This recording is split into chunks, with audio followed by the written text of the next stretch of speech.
¿Qué ocurre cuando un ser humano tiene poder absoluto, cuando nadie lo detiene, cuando su voluntad se convierte en ley y su deseo en sentencia?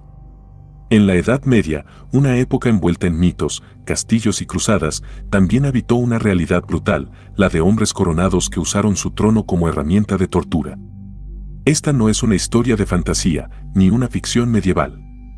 Esta es una hora completa para sumergirte en los rincones más oscuros de la historia humana, para conocer a los monarcas cuya crueldad no nació del azar, sino del sistema que los rodeaba y de su propia alma.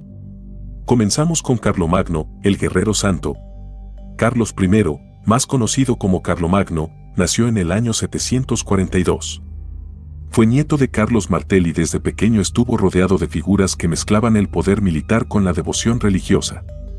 Fue educado para gobernar, pero también para conquistar. Y eso hizo. Durante décadas, su nombre resonó en toda Europa como símbolo de unidad y poder, pero también de imposición y muerte. Fue coronado emperador en el año 800 por el Papa León III. Ese acto marcó el renacimiento del Imperio Romano de Occidente bajo el estandarte cristiano. Carlomagno no solo unificó regiones. Las moldeó, las bautizó y, si era necesario, las quemó hasta que encajaran en su modelo imperial. Su política fue una combinación de evangelización forzada, expansión territorial y reformas internas. Fue un defensor del conocimiento, sí. Fundó escuelas, promovió la escritura, impulsó las artes. Pero también fue el autor de una de las masacres religiosas más escalofriantes, la masacre de Verden. En 782 mandó ejecutar a 4.500 sajones paganos. No por conspirar contra él. No por atacar. Solo por negarse a convertirse al cristianismo. La sangre fue el bautismo que impuso. Carlomagno representa la dualidad medieval en su forma más pura, el rey sabio y brutal, el mecenas de la cultura y el verdugo de los disidentes. Su muerte en 814 dejó un imperio inmenso, pero también fracturado. Europa lo reverencia aún como uno de sus grandes padres fundadores, aunque su corona brillara con el reflejo de miles de vidas arrebatadas. Jaime II de Escocia, el niño rey que aprendió a matar Jaime II, nació en 1430 en un país devastado por la traición y la muerte. Su padre, Jaime I, fue asesinado cuando él apenas tenía 6 años. Y ese fue su primer contacto con el poder, a través de la pérdida. Desde niño fue una figura decorativa, controlado por regentes y nobles que usaban su nombre para saquear Escocia. Pero el niño creció. Y cuando lo hizo, tomó el poder, con venganza. A diferencia de otros reyes, Jaime no llegó al trono por derecho natural. Su infancia fue una constante lucha por sobrevivir. En una Escocia azotada por hambrunas, pestes y conflictos entre clanes, Jaime entendió que reinar no era gobernar, era imponerse. Su acto más infame ocurrió en 1440, la Cena Negra. Invitó a miembros del clan Douglas, uno de los más poderosos del país, a un banquete en el castillo de Edimburgo. Se les prometió paz. Se les ofreció vino. Y después, la muerte. Los asesinaron sin juicio. Solo por ser una amenaza. Este acto no solo fue cruel, fue calculado.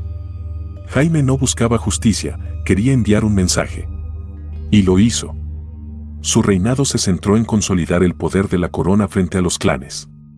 Persiguió nobles, ejecutó enemigos, y poco a poco centralizó el control del país. Pero la violencia dejó huellas. Fue un rey joven, duro, marcado por la orfandad y el miedo. Murió en 1460 en plena batalla, alcanzado por la explosión de uno de sus propios cañones. Así terminó la vida de un rey forjado entre traiciones y que gobernó bajo la lógica del terror preventivo.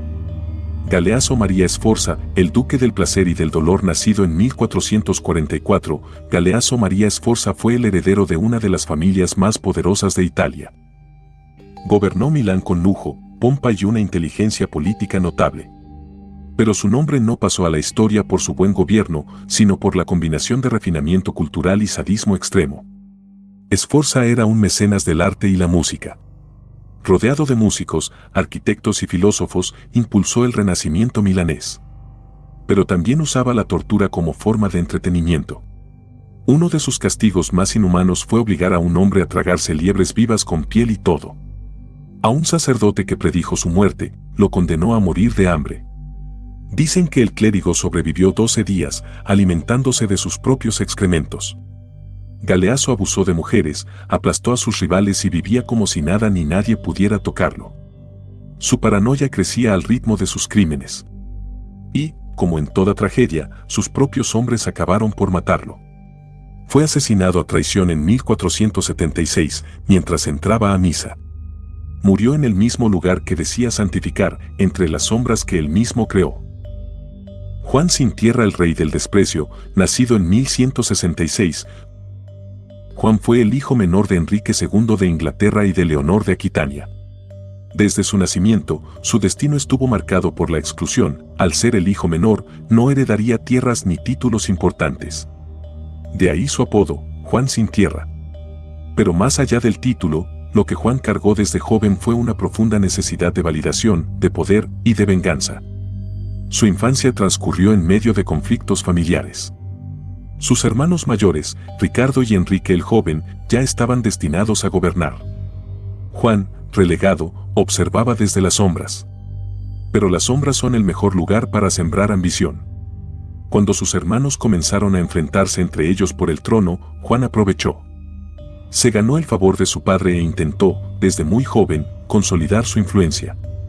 En 1199, tras la muerte de Ricardo Corazón de León, Juan se convierte finalmente en rey. Pero el niño ignorado nunca desapareció. Gobernó con inseguridad, con temor y con una crueldad que parecía más reacción que convicción.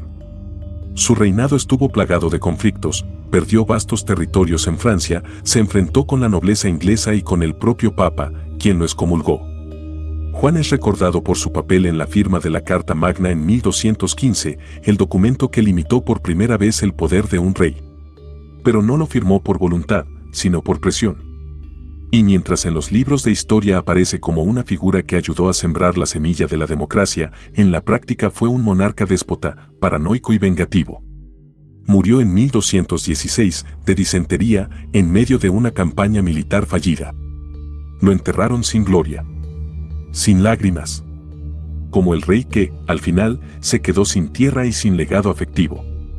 Gengis Khan, el huracán humano. Nacido como Temujin en 1162, en las estepas mongolas, Gengis Khan vino al mundo entre hambre, abandono y violencia.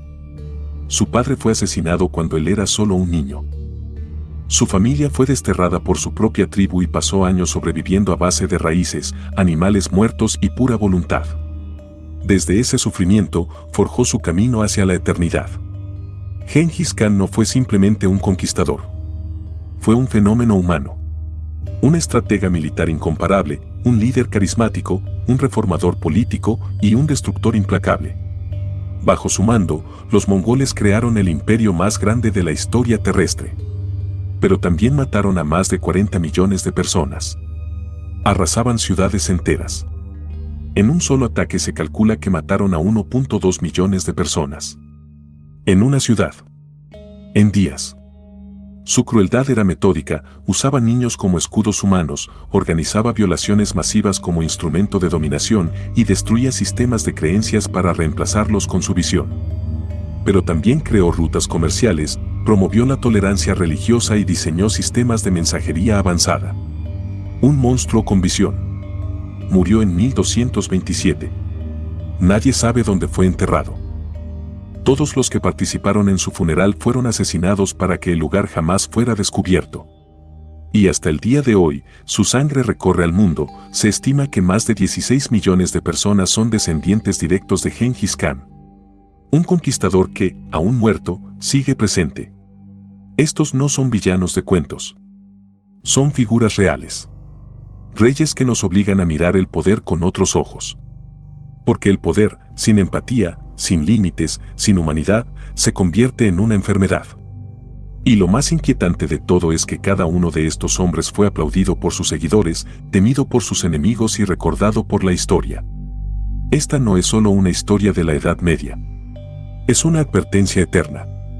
Si te interesan estas historias que revelan el verdadero rostro del pasado, te invito a suscribirte al canal. Aquí no solo contamos la historia. La cuestionamos. La sentimos. La entendemos. Porque conocer el pasado es la única forma de no repetirlo.